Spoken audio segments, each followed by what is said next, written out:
Hello YouTube, Az here, and today I'm going to do a quick video on my review of the current state of the game after the loot patch.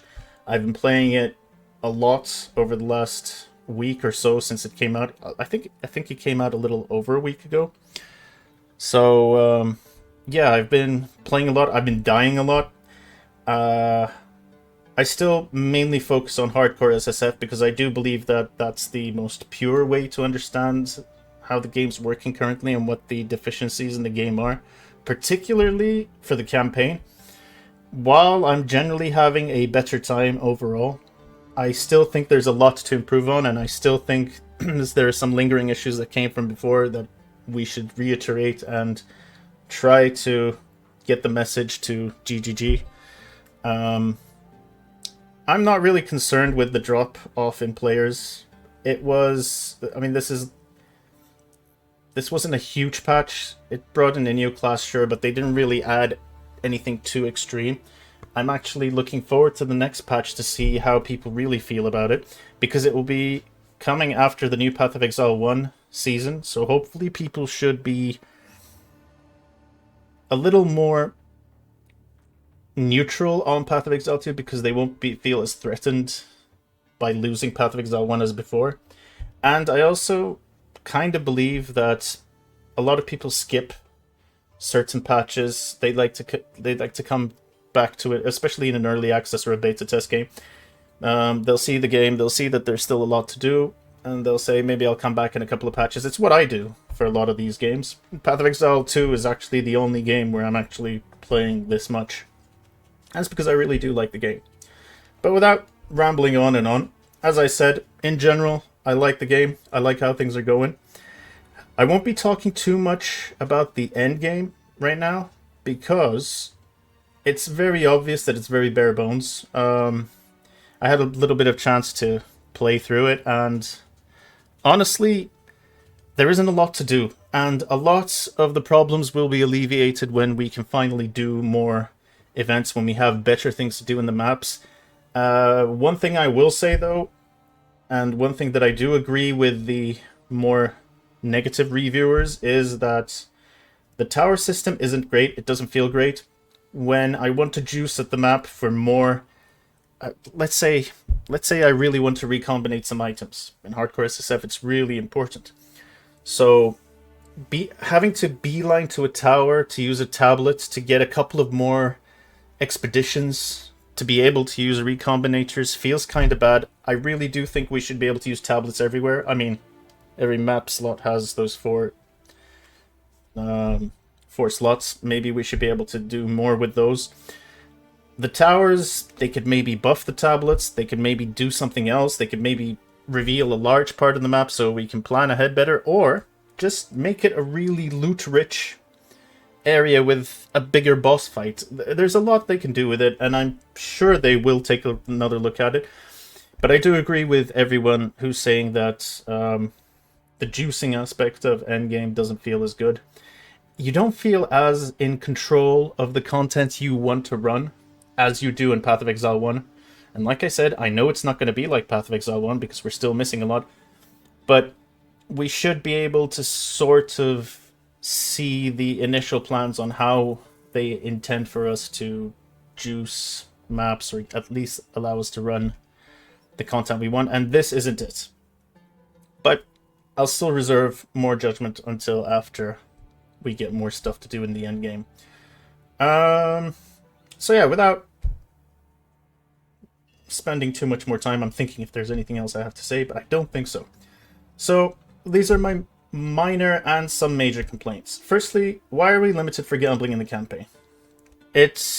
We already have very limited ways of getting our hands on items in the campaign, particularly the first three acts. I know it's a lot better in Cruel, but I'm really telling you, people power through it in Trade League. People trade for their items and try to go through it. And maybe you want to balance the game according to that, but let me tell you, in hardcore SSF, when you're playing through the first three acts, it's extremely limiting. After we released Loot Patch, I wanted to see how much it affected my progress. As I've said it in previous videos, because I die a lot, and I've played through the campaign tens of times, at least 30 or 40 times by now. And so I have a lot of experience. I wanted to migrate everything and start fresh with Hardcore SSF to see how it felt, how better it was to progress through the campaign. And it is a little better. We get a lot more rares now, which is fantastic. I cannot begin to explain how relieving it is. Yes, it's still kind of a rare event to be able to pick up an item off the ground that really, really satisfies your needs. I'll tell you that much. And I think we still need more work with the currencies, which I'll get to. But overall, having more yellows at least means we get a lot more Regal Orbs to play around with. So while previously, whether or not I knew if I should use an item, especially in the early game, was just transmuting and augmenting and taking a look at the first two stats and just going with it, now I can actually afford to Regal quite liberally, and it feels a lot better. It feels like I'm enjoying the campaign a lot better, but it's still not enough. We still need more alchemies, or at least more currencies that give more stats per use, especially for campaign. I think I talk about this, yeah, down here as well. Having essences work like in Path of Exile 1, it would be so much better, especially for the campaign. Currency specific to lower tier items is necessary to get all desired stats. These 2 points are actually pretty much the same point to go with. I don't know why they decided to go back on campaign-specific currency items that only work on lower level gear. Like, for those of you who don't know, and I don't think there are a lot of people who watch this, but just in case, in Path of Exile 1, essences work a lot differently. The ones you pick up in the early campaign, you'll get limits to where you can use them. For example, under level 35, I think it was, under level 40, under level 60, 65, and then generally you use those freely in the campaign to get to where you want to be. And you went for the bigger essences at the very end game, and they wouldn't work below item level 75 anyway, if I recall correctly. It's been a while since I've played Path of Exile 1. So I don't know why they reverted from that. Maybe they think that it will be confusing to the players, but let me tell you, as someone who's had a lot of friends start this game for the first time, I'm not a big streamer, but there have been newcomers who come to my stream and ask me a lot of questions. And adding more functionality to campaign loot isn't going to confuse them anymore. In fact, it will actually solve a lot of their problems. Because the biggest questions I get is, how do I not die? And actually, that's one of my questions, which comes on to the next problem we have. Sorting out your resistances in the campaign is a mess. It's already tough getting over 50% resist on all 3 elements. You'll generally get one maxed out, another one halfway there or a little bit more there, and a third one you'll kind of mitigate with a little bit of a couple of runes there and maybe a trinket. Not a trinket, sorry. A charm that works, that will sort of buff you for that elemental resistance. And it'll carry you okay, but as soon as you hit another brick wall with, I don't know, having to mitigate chaos damage or more physical, you just never have enough agency to easily build your character around these deficiencies. And it's very frustrating when it happens. When you die, it feels unfair sometimes because there really wasn't anything else you could have done. Like, you'll die to a certain elemental attack that happens very quickly, and it's just frustrating because I will have spent the previous hour looking through my items and trying to like, I'm seriously going through scraps. I'm doing tiny things like, oh, if I sell these, and then maybe if I farm this area a little bit and maybe get a couple of runes, or I'll farm this yellow chest that luckily spawned near a checkpoint that I can keep going back to. Which, by the way, it's one of the points on this document. It's the most fun I've had since the start of the game. This is not a diss on the game in any way, but farming yellow chests has been incredibly fun. Just getting 1 or 2 drops every single time. 2 drops very rarely, but, you know, getting 1 guaranteed yellow drop. Identifying it, seeing if it's worth it, seeing if it's worth keeping, or you know, if it's worth disenchanting or selling. Like, having that, even having that choice to make, or having that option, has made the game so much better to play.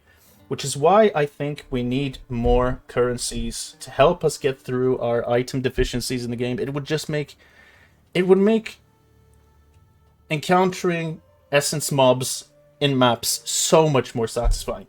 It would actually be exciting. Like, even if you get an essence that you don't need, just the fact that it would give you 4 or 5 affixes and make your item a rare would be incredible. I've already talked about how we need Orb of Alchemies, or something like an Orb of Alchemy. The current issue is it's really stressful if you want to use your Orb of Alchemies or not. Like, it's actually a big decision you have to make because you have so few of them. Exalted Orbs, I feel, are a good... It was this way in Path of Exile 1, right? Exalted Orbs being rare was fine because it was generally the last step, or the last couple of steps you could do. You would use to finish off an item. But currently, the way things are, we can't get to that stage. We need to be very lucky to get to that stage. And this is what a lot of players are complaining about. So again, making essences work like a Path of Exile 1 would be a huge boon, because we don't get those omens, we don't get recombinators in the campaign. And trust me, if you want to make new players have a better experience with this game, give them more options. Let them mess around with currencies. They'll learn more from that than, you know, drip feeding it slowly and trying to establish it. By the way, another thing is, we had crafting benches in the first game. And when I mean crafting benches, I mean the event.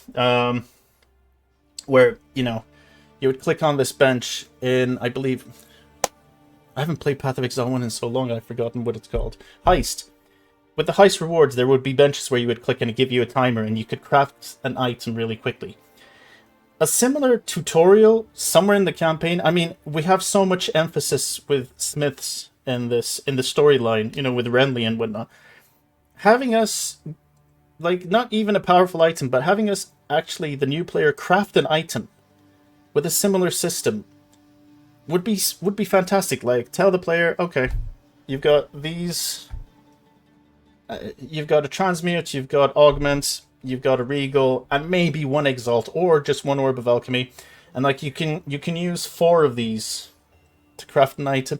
It would help so much more than drip feeding these currencies out of fear of somehow confusing the new player. Just give the new player some sort of tutorial, and give us, people who already know how items work, more agency over the items we craft, at least in the campaign, please.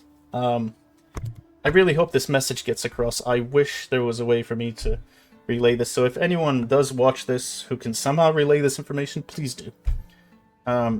It would make everything so much better. Just farming the yellow chests has been so good, because there's a tiny chance that you'll get an extra exalt, or maybe an alchemy from there, and when it happens it feels so good, and it shouldn't be so limited to that. So that's another major complaint that I wanted to make. Another really big one. Why are so many of the support gems gated behind high levels? We already have the recommended window for new players. Again, this is something that I feel that they're doing to avoid confusing the newer player, and I think it's unnecessary. We already have, like, the recommended menu is so basic, and it feels like there's so much more they could do with it. Let some of the more interesting and fun supports be attained earlier in the campaign. When you start off fresh, like I did, when you reset, I still haven't managed to get enough support gem 3s to be able to mess around with. And again, it's fine. I know hardcore SSF, it's not the focus. In regular trade, you can just trade for your gems, but that shouldn't be the case. You want players to muck around. And for new players who don't want to muck around, you have the window. By the way, most of these suggestions are fine, but a lot of the suggestions are they need more work. You need to do a lot more work, GGG, with the recommended gems section. There could be so much more you could do there, and some of the gem recommendations are kind of weak. And not only that, a lot of these really good gems that you have, especially in Tier 1, you'll recommend to many skills, and basically you're telling the player to choose between one of those skills to use it on. And again, a new player's not going to know which one is the best way to use it. So, just take a look at your recommended support gems window again. I know you've got a lot on your plate, but just give it a review. There's so much more you could do there, and give us more support gems earlier.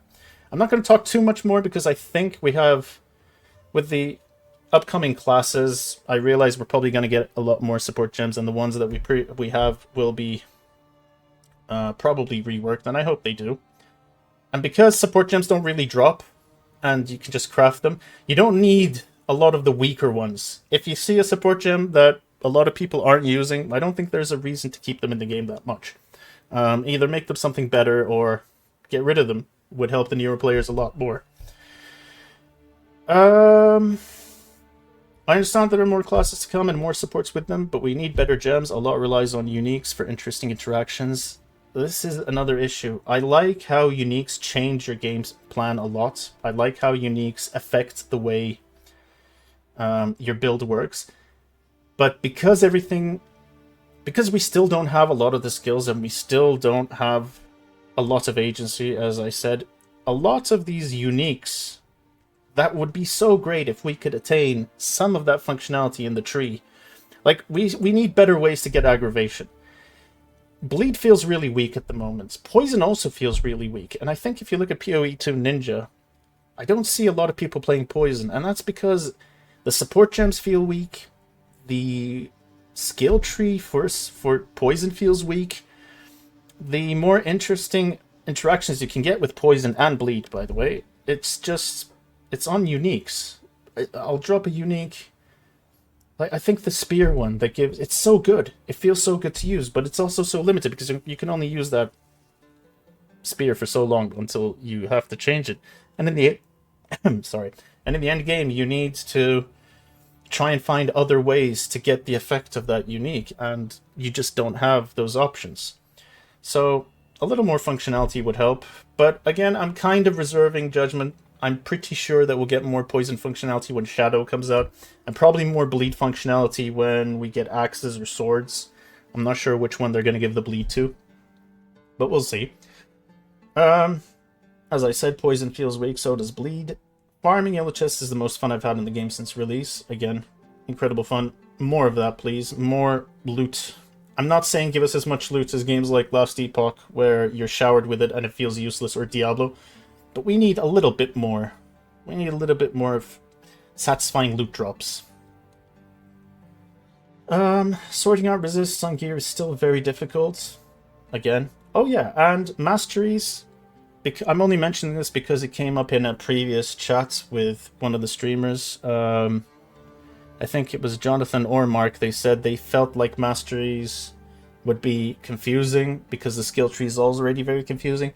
The confusion doesn't really come from the options we have, if you know what I mean. It's with Path of Exile 1, it's just there's so much that it overwhelms you. In Path of Exile 2, you've already taken a good step.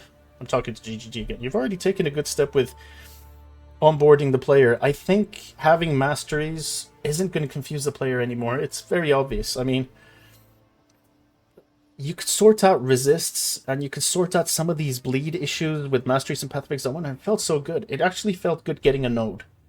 Please, take a look at the skill tree again. The skill tree needs a lot of work. But again, we'll see when we get all the classes, or at least all of the weapon types. Or close to most of the weapon types. Vendors need to sell runes, even if in limited supply, or just the resist runes. We need them sold. I'm sick and tired of trying to balance resists and not getting there. It's really bad. Like, I think there was a stretch in one of my characters where I went 3 whole acts without dropping a single desert rune, the one that gives fire res. Not a single one. And I really need fire res, and I wasn't getting any ruby ring drops. I actually had to start a new character, farm it all the way to Act 2, to the Lost City of Keth, and actually go for the chest that gives you a guaranteed magic ring of the elements you want. Like, I actually had to level a character all the way there just to get a ruby ring. you'll get unlucky, you'll maybe miss a shop that sells it, or it'll be too expensive, and you'll never get the gold quickly enough until you level up, and then that ruby ring is gone for good. Resists are a big problem. Please help us fix it. It just doesn't feel good building your character when you know you're gonna die and there's nothing you can do about it. Getting move speed on boots is a nightmare. Been saying this since the release of the game. Gambling and farming from chests shows this issue. I don't know how many boots I've identified or gambled for. Again, you know when I was complaining about why are we limited on gambling in the campaign at the start of this video? It's because I spent pretty much... I end up spending almost all of my gambles on trying to get move speed on boots. It's already a very rare weight to get decent move speed.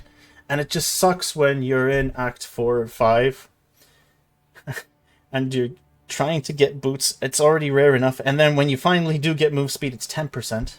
You've used that valuable currency that you have tiny, tiny shreds of, and you get 10% on your level 55 boots. It just feels... it feels so bad.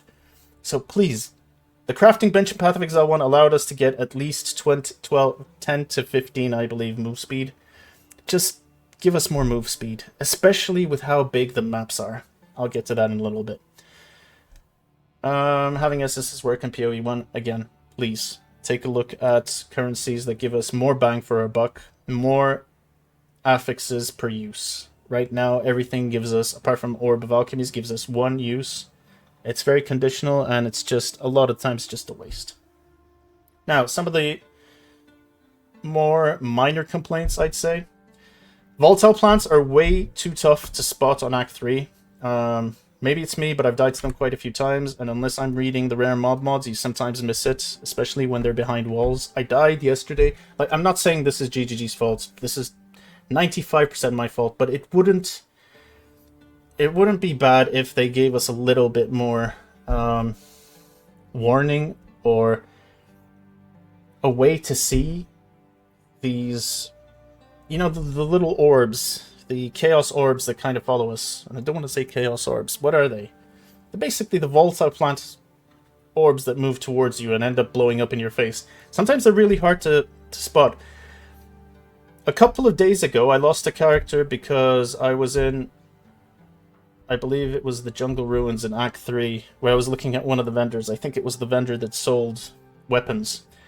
And there's often a rare mob there that comes charging in, and I was dealing with that mob, and I didn't see one of the volatile plants that spawned behind the wall, and the little orbs that flew toward me were obscured by the huge mob, the huge gorilla mob in front of this small gap in the wall. If you go look through my shorts, it's only a few videos away. I mean, it's there, you can see it. Looking back at it after you've died, after you realize what you've died to, and you're like, oh man, I should have seen that, but you really can't sometimes. Yesterday I died in the forge, the magma forge. Man, I had no idea. I saw one from the back, and while I was focused on the one coming from the back, there was actually a couple that spawned really close to me, but it was behind a wall, so I didn't really see it. And while I was focused on both trying to kill the mob and trying to track that orb that was coming from behind, I didn't notice the two ones that were very close to me. Again, yes, I know it's my fault, but would it hurt to make it really, really shiny, or at least more noticeable? Especially behind walls. Please take a look at the volatile plants. It's currently what I'm most worried about. Also, the rare mod where you have the volatile plants come out of the ground and slam you, you have no warning. They just come up and slam. And it's actually a huge area of effect, so I don't know, either we need to make the volatile plants more noticeable. When they're kind of grayish white and very dark purple, you often, especially if there are a lot of projectiles and other mobs around, you don't see it, and it's very frustrating. Some maps are still too mazy and frustrating to run. Please. Dead ends. I keep hitting dead ends and it just feels bad. I've said this in many videos and I'll keep saying it until we get some sort of acknowledgement or some solution to this. And another thing that's related is maps are still way too big if we are to stay at this move speed. And I don't I don't mind us staying at this move speed. I'm not one of those people that want us to zoom, zoom, zoom. I'm perfectly fine with it, but the maps are still really, really big. After doing the axe as many times as I have, and I really don't mind doing the axe, and I'm going to start a new character straight after this video, and I'll probably die again, but it's fine. But when you keep doing it over and over, you realize it's just so many dead ends. So many dead ends. Please, try and make the maps a little less mazy. It's okay to have a few mazes, but some maps are just dead ends. Skill tree needs more utility at the moment. The best way to survive is killing everything first, so going for damage is very important. Feels bad to spec defense sometimes. Nodes need to feel better. Absolutely, the defense nodes need to feel more impactful, but I think a lot of this is also to do with the defenses in the game currently feeling really weak. Apart from energy shield, honestly, they all feel bad, and there's no real layers to defense. Armor is pretty much useless. Unless you get PDR, which is really good. And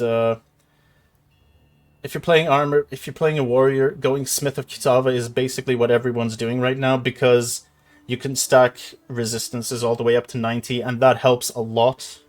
And then you get a couple of PDR on your shield and whatnot, and that helps. But again, you're limiting builds to use one specific thing. You kind of need that PDR on your shield. And it's okay to have very important affixes on certain items. It's fine, but at the moment it's the only thing you can do. I noticed that people are building... They're getting Orloth's Reserve, which is a flask that gives them guard. And I personally, because I play SSF, I haven't seen Orloth's Reserves yet. But every time I get... On my charms, I get one that gives me guard. I try to go for it. I love guard. And it's just, we need a little more layers like that. But I think you are going to redesign it. I'm talking to GGG again. I'm pretty sure you're going to redesign these things. It's better if you do it sooner than later. I know maybe you're rushed to get more characters in and whatnot, but trust me, we urgently need help with defense, with defensive layers. Evasion is great until it isn't.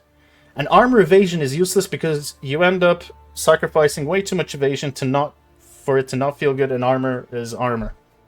So often, anyone who can go energy shield or evasion energy shield will just go evasion energy shield. And honestly, when I'm playing a warrior, and I want to play it the way I want, which is more a basic way to do it, I'll end up trying to go armor evasion because it just feels better than armor energy shield, because it feels better than armor evasion. So please, sooner rather than later, give us more options on defense. Not just an armor rework, which is really needed, but just more things we can do with defense. And that's pretty much it. Yeah, these are the main things that stick out to me. I'm sure I'll come up with a couple of other things to point out as I play more and more. I'm looking forward to the next patch. Again, I'm still having fun. I get frustrated, and then I'll start a new character, and it'll go away mostly. And I'm still insisting on going hardcore SSF because, again, I feel like it's where we can review the current state of the game in the best way. And I really want this game to be good. It's already good, but I want it to be undoubtedly good. I want it to be revered like Path of Exile 1 was. I've had thousands of wonderful hours in Path of Exile 1, and I can see myself having thousands of hours in this. And I just want to help with the discussion steered in the right way. So yeah, I hope the message gets there. Let me know if there's anything I missed or anything else that you think I should add for maybe my next video. The few of you who do watch. And I really appreciate everyone who does go through the channel. It means a lot to me. All of you who leave comments means the world to me, and I really appreciate it. So, thank you, and see you in the next video.